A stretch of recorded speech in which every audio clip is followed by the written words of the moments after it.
everybody.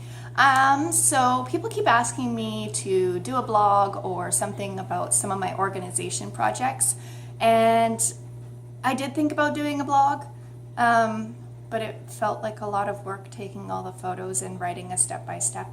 So I opted for a video instead, because then I don't have to type and I could just say things as I'm doing them instead of having to remember what I did and blah blah blah. Anyways, so I'm going to be doing under my kitchen sink. So I thought I would show you a before, and then I'll film what I'm doing as I'm doing it, and then, you know, yeah.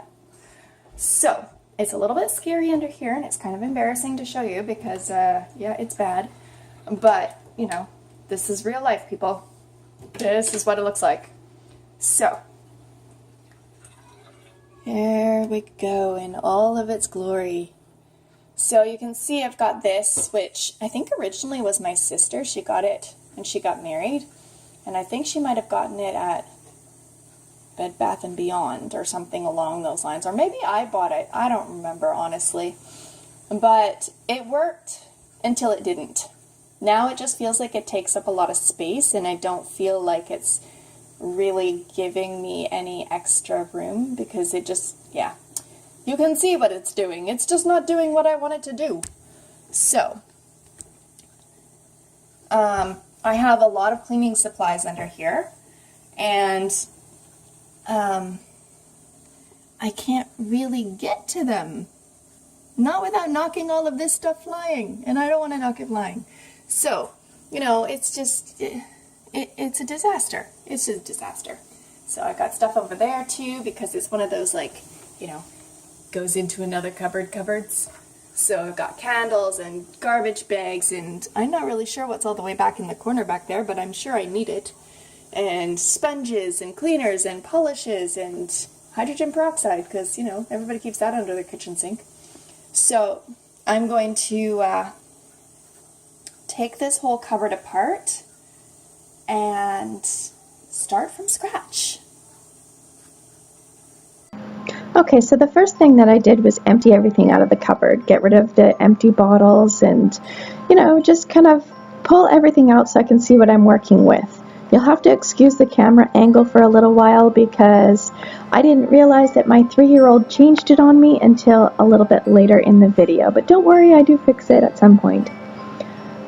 So yeah, I'm just pulling stuff out.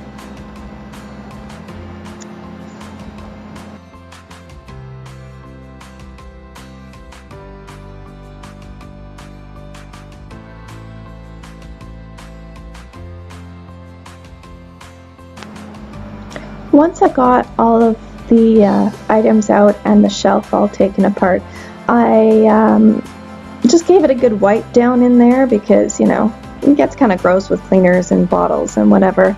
And then I also had some leftover shelf liner that I bought at Walmart when I moved in, so I just lined that top shelf with what I had left over.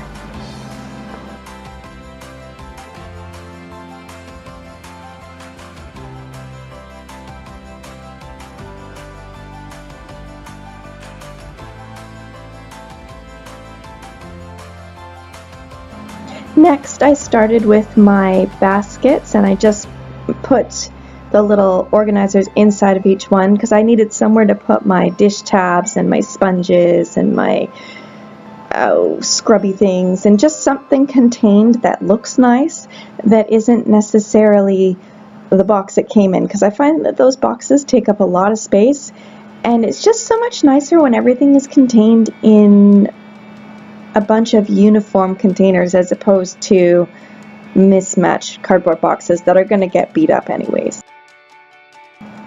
You'll notice during this part that my obsessive organizing gene kicked in, and I did turn all of the dish tabs so that they were facing the right direction with the same color facing up. Yes, I am that neurotic, but, you know, it looks nice.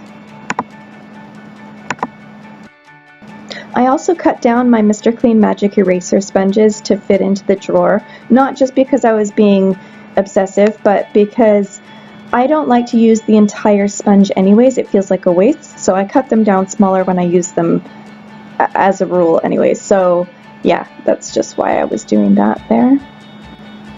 So the big bottles that I put in the back were just my cleaner refills. I keep them all in squirt bottles up front, but when I need to refill them, I don't do that, you know, every day. So I figure having them in the back, I can still access them, but they're not, you know, taking up a lot of space. I do also make some of my own cleaners, so I just stuck those empty squirt bottles in the back of the cupboard for when I need them. I don't have any made right now, so those will just sit there until I'm ready.